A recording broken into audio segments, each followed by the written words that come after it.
I am your host, Mashuma Saba, M. Saba, and this is our Cultural Variety Podcast. Stay tuned.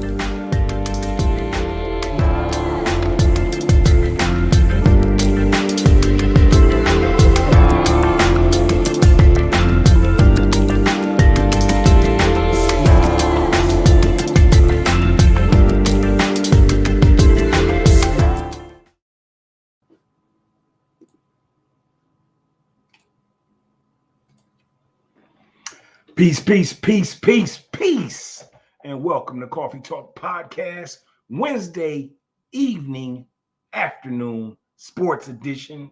I am your host, Mashuma Saba, M. Saba, and this is our Coffee Talk Podcast, Cultural Variety Podcast show. How y'all doing this evening? Good. Happy to be here. And I just want to say, man, it's been a wonderful day. It's actually been a good week, man. We've been getting a little bit of rain here, just a little bit, you know what I mean? And it's good because everything's growing, everything's green. The landscaping, everything looks good in the city, man. You know what I mean? So I just want to definitely give a shout out to Mother Nature for just giving us a little balance, a little bit of rain, a little bit of a lot of sunshine. Not a little bit, but a lot of sunshine, you know. And like I said, I'm happy to be here. This is ideally the time that we should be showing our episodes, you know what I'm saying, around this time. A lot of you guys are just finishing up work. A lot of you are leaving work. So this is definitely a good time for you to listen to the audio segment of Coffee Talk Podcast as you hit corners, drive home, run your errands, whatever you do. You definitely can listen to Coffee Talk Podcast, a cultural variety podcast show, as you do know. You can come and get the flavor, of course. Today we got a good show. It's our Wednesday night sports edition. We appear every Wednesday. And, you know, we like to talk about the different intricacies that's going on in the world of sports. So we definitely have a good show lined up for you. I do want to pay homage to a few friends of mine or a friend of mine that went on to the Essence. So I'm definitely going to do that. But if this is your first time tuning into the show, you know, we never start the show without giving you today's flavor. So for me, today's flavor is I'm sipping on a twisted tea. I can't say what name, because of course I don't have my endorsement deals with them yet, but I still, you know, I give props to things that I like, you know what I mean? So I'm sipping on a little bit of something like this, you know what I'm talking about? Just something cool, a little wine cooler, man. You know, I'm not into being an alcoholic or anything like that, getting drunk out my mind. I'm not into that. But, you know, I do enjoy a wine cooler from time to time. But you, the fans, the people, the supporters, what are you sipping on today? What are y'all sipping on today? You know I gotta know, right? What you sipping on? Is it some water, some wine, a smoothie, a latte, a cappuccino, some beer, whatever? What are you sipping on? Whatever you sipping on, man, make sure that you are enjoying yourself. And thank you for tuning in to Coffee Talk Podcast. All right, let's go ahead and get right into the show. I want to first say this. Let me back up, actually. We never start the show without giving you the wise words as well. So we definitely give you the flavor as well as the wise words. I do apologize. But today's wise words comes from a gentleman that has 6 NBA championships. This brother is known by several names. Some call him the Black Cat. Some called him Jesus on the court. Larry Bird called him God at one point. He rocked number 23, then went to the 45, then went back to the 23. The greatest NBA player of all time, Michael Jordan. Michael Jordan's wise words for tonight's show is this. Michael Jordan said, I've missed more than 9,000 shots in my career. I lost almost 300 games. I've been trusted to take the game-winning shot and missed. I've failed over and over and over again in my life. And that is why I succeed. Those are the wise words of the baddest NBA player that I ever seen, number 23, Michael Jordan. All right. Well, as you can see, we're giving you the wise words, we're giving you the flavor, and it all coordinates with sports. You know what I'm talking about? That's right. It's Coffee Talk Podcast, Wednesday Night Sports. So if this is your first time tuning in, this is how we get down. You know what I'm talking about? And for those that are returning, thank you for returning. Let us know you're here. Go ahead and hit the like button. Make sure you share. Make sure you hit the like button. Make sure you hit the notifications. You also can check us out on YouTube as well as Facebook. So again, this is Coffee Talk Podcast, where we give you the flavor. All right. Before we get ready to start our show, I do want to pay homage to a good friend of mine, mentor, life coach. When we met, definitely was there for me in not such a good time, and was just there to be a shoulder to lean on, as well as counsel, because every black man should have counsel to help them go through any turmoil or any decisiveness that they may be occurring due to the adversity that we go through. You know what I'm saying? So I lost a good friend this past week. And I just want to pay homage to Mr. Tony Blakey. We used to lead men's groups with enlightenment and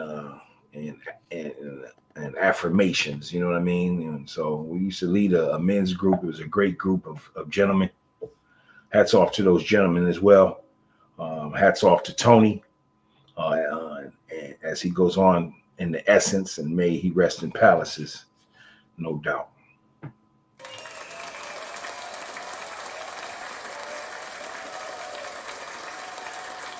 All right. Also,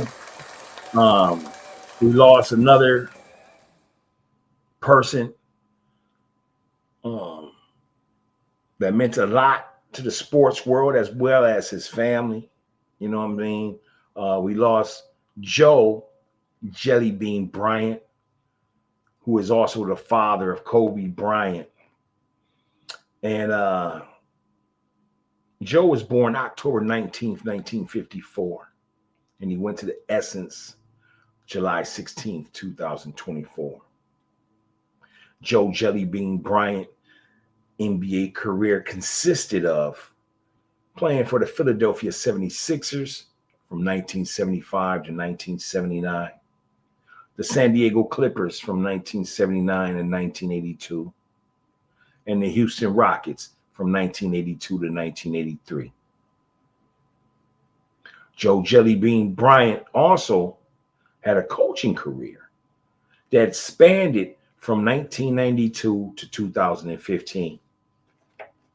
And of course, he's the father of arguably one of the best NBA players, if not the second best shooting guard in NBA history, second best player in NBA history, Kobe Bean Bryant.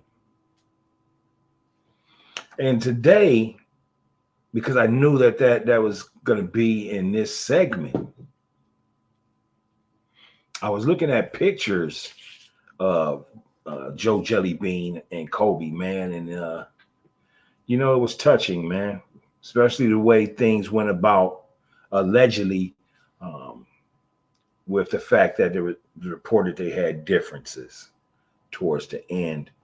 And I don't know if they mended those differences or not. between father and son, Kobe Bryant and Joe Jelly Bean Bryant. Or perhaps, there wasn't no friction, but some people have discussed that. Uh, and some reports have been reported out there that there's a little friction between Kobe and his parents. However, here at Coffee Talk Podcast, we're not a podcast show that emphasizes on talking about the negative. We only talk about the positive, and we only give you true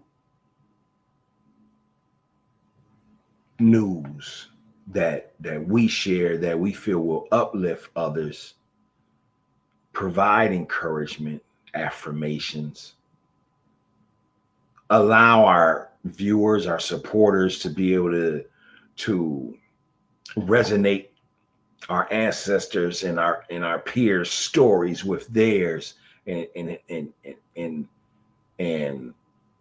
may that help them get through whatever they're going through. You know what I mean? But when I was looking at Kobe and Jelly Bean being Joe Jelly Bean Bryant's photo, I start to think about how we have this influence of a narrative that a child needs to be better than his father. And I want to kind of clean up that narrative to bring forth a little bit more understanding. When you hear that, when you hear, a child's going to be better than its father, or a child should aim to be better than his father.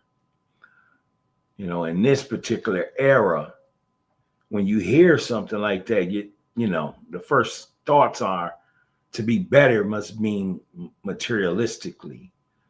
To be better must be to own a home, and your father didn't. To be better.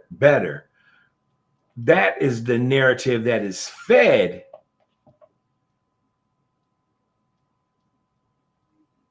to society. However, that is not the true meaning of being better. See, your father wants his children to be better than him. He wants his children to be better thinkers.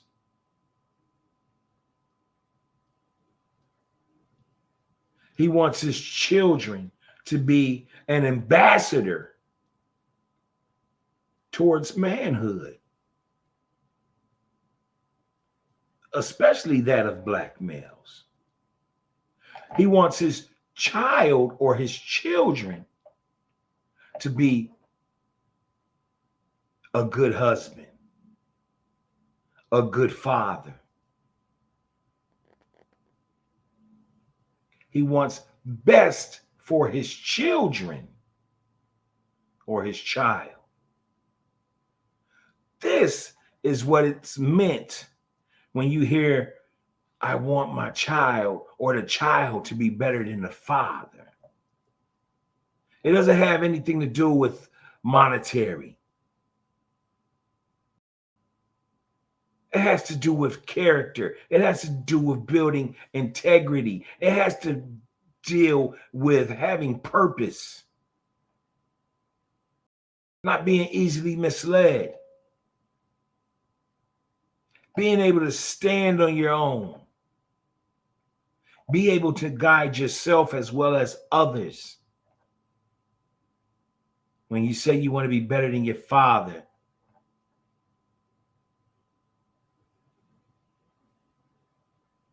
that is the benchmark of where we want to go. Because a father to a child is passing down tradition. It's passing down tradition, which should be in a righteous manner. So it will set the path of the child as the child takes on its own identities. So that's what we mean by You want to strive to be better than your father. Not to outclass, not to outshow, but to be able to take his teachings, his inspiration, his tradition, his knowledge, and become a good man yourself and make it work for you, or be a tool for those times when you are going through adversity. Just thinking back all the times that your father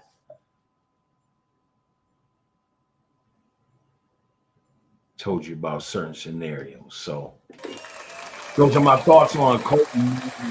Again, I just wanted to pay homage not only to my friend Tony Blake, who's gonna miss you, brother, but also to Joe Jelly Bean Bryant, Kobe Bryant's father, but also a great basketball player and a great person. You know what I'm saying?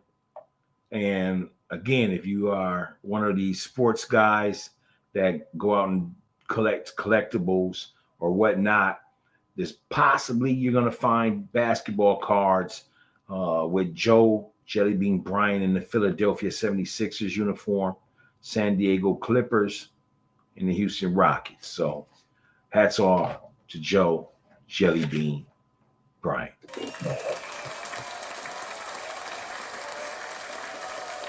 All right, are you with me tonight? Are you with me on the sports show tonight? If you're with me tonight, go ahead and hit me with a thumbs up in the comment section. You can tell me peace, salam, greetings, what it do, how you doing, welcome. You know what I mean? We happy to be here. It's Coffee Talk Podcast, Season 3.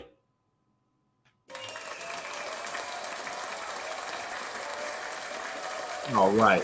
Also, before we get ready to go into our next topic of discussion, I just want to say that according to Courtside Buzz, the Women's National Basketball Association has agreed to a $2.2 billion deal, TV rights deal with ESPN, Amazon, and NBC. This definitely increases the league revenue, which I believe the fans are happy about. And I know that the WNBA players are happy about that.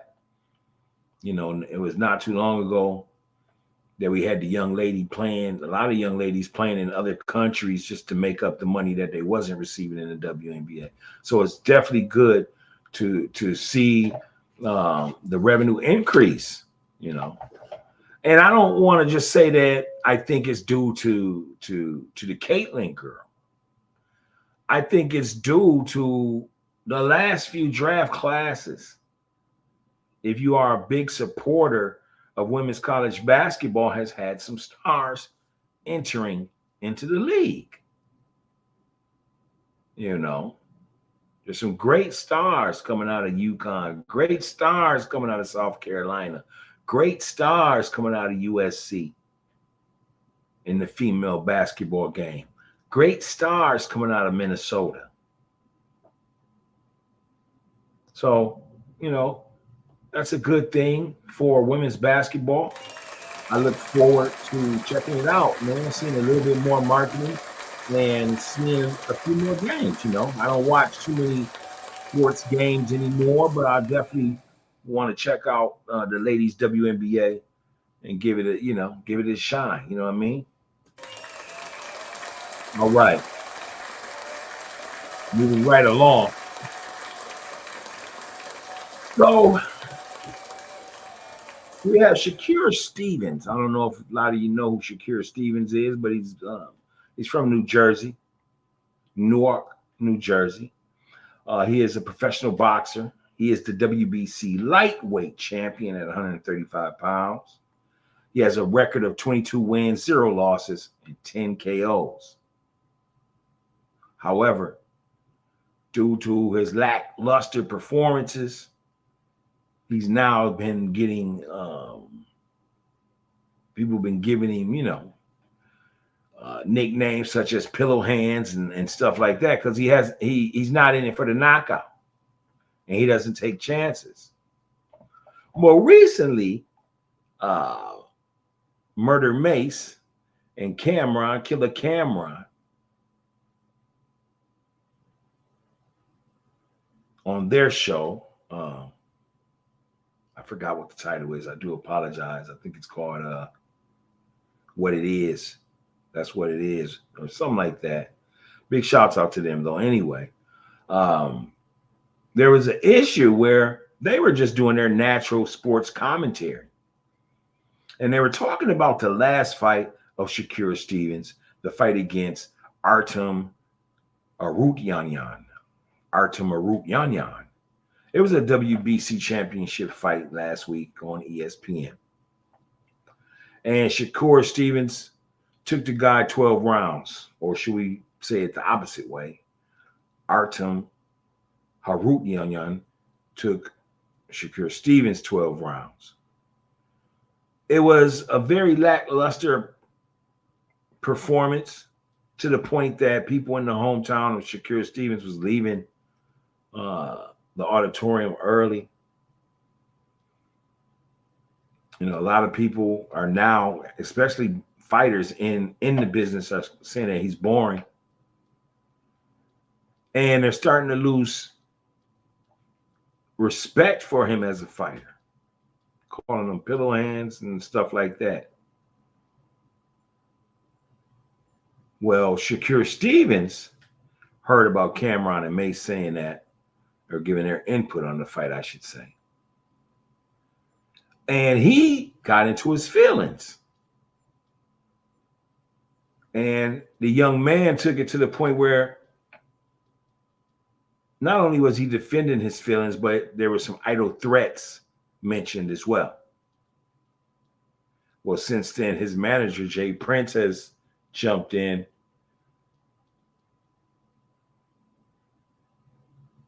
and making claims as to he handles Shakur Stevens' business outside of the ring, which can come off a little left. So they've been going back and forth this past week. Cameron and them said they're not going to give any more attention to it. And I totally agree.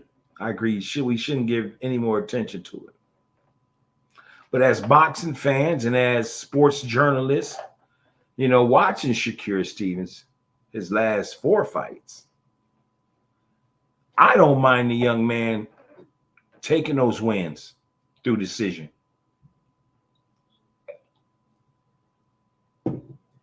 That happens. But I think the biggest mistake, I should say, that Shakur Stevens makes, and the reason why I'm talking about him, is because I believe he needs a publicist. He needs somebody that can teach him how to do interviews. I remember back in the early 2000s, the late 90s, or even the 90s period, you know, some of these sports agents, some of these record labels, whatever, people in entertainment, they had publicists that just schooled you on how to work the camera, how to critically think before just giving an outburst when it comes to being an interview. However, Shakur Stevens is only 23. He's a little baby. And a lot of these kids today are very emotional. Society itself has become more emotional, especially when we have comedians that cannot just be comedians. Everything that they speak, you know, has to be looked over with a fine-tooth comb. You know what I mean? Whereas we typically come from the era of the Steve Martins, the Richard Pryors, even taking it back as far as an old film that your grandparents or parents might have watched, Leave It to Beaver with Eddie Haskell. Eddie Haskell was a sarcastic guy that used to pick on the beaver and his brother.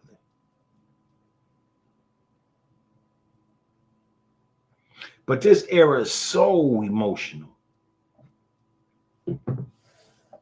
I had a guy tell me on a post that Hagler and them would have been emotional had they had the same technology that we have today, if they had the social medias that we have today. I don't believe that. I'm old enough to know what those fighters were like, and I wasn't a young man watching those fighters. I was an early teenager that started to not only just be a fan, but also was able to be aware of what I'm watching when I did watch The Sweet Science of Boxing.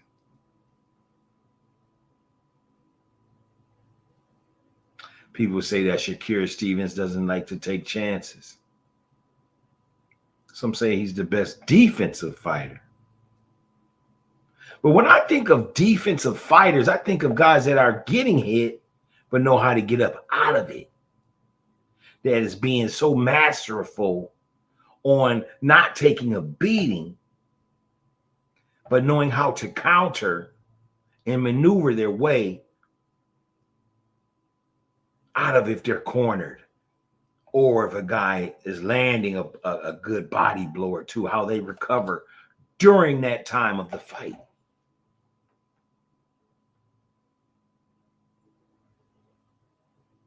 People are starting to call for Shakur Stevens and Gervonta Tank Davis to fight. However, there's reports that him and Lomachenko are going to get it on sometime in November. I think that's going to be a great fight. It's going to be a great fight. Great fight. You know, Lomachenko is still out there proving that he's one of the best at 135. And he's taking on these young bulls. And he's winning. So we shall see in time this November, this fall, him and Gervonta Tank Davis and what transpires with that. And the next up will be Shakur Stevens. What is your thoughts on Shakur Stevens? His outrage of being emotional, the fact that he, to me, talks a little too much. And another thing, that's something that's why I lead off with the fact that I think he needs a publicist. You know, I was a big fan of Shakur Stevens, especially with these four kings, the new four kings of this era they're talking about when they mention Ryan Garcia, Gervonta Tank Davis, Shakur Stevens, Devin Haney. Are there four kings? We'd all done seen Devin Haney get rocked.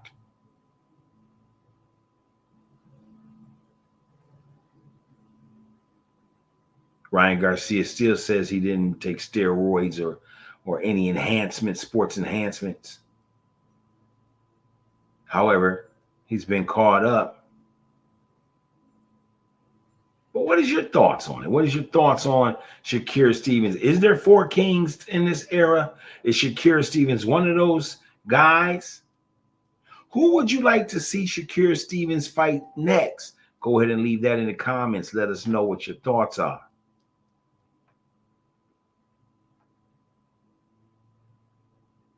Did you see the last fight of Shakur Stevens? Leave that in the comments. Let us know. Let me taste a little bit of this stuff here. Should have put it in the refrigerator, y'all. It's kind of warm. You know what I mean?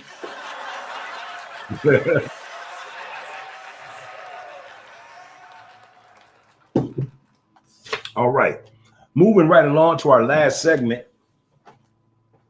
As we do here at Coffee Talk Podcast, we never, actually, let me say it like this. We definitely encourage not only and provide a place where you can come and get the flavor, where you can come in and hear some positive stuff about our people versus the old news that only puts us in a negative light.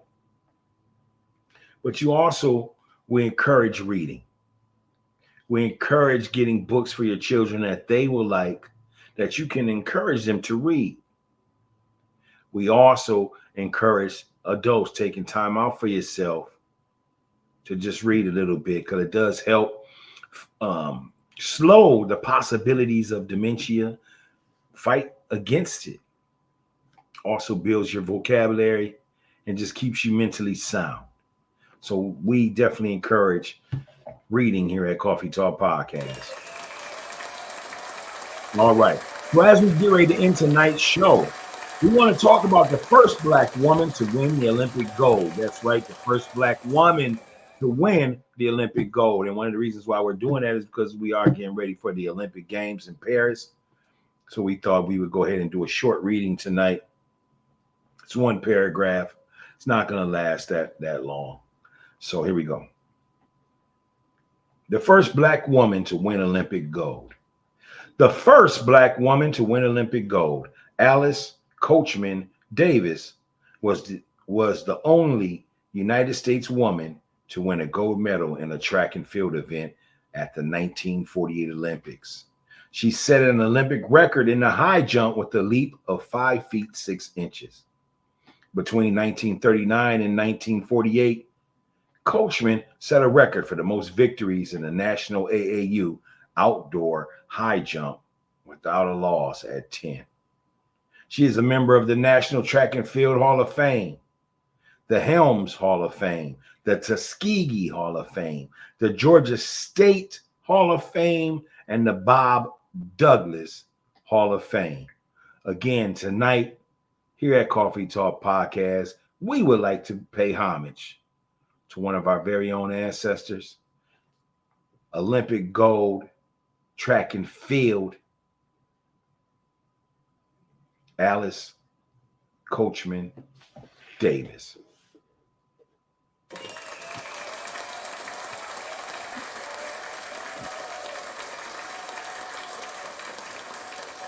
All right.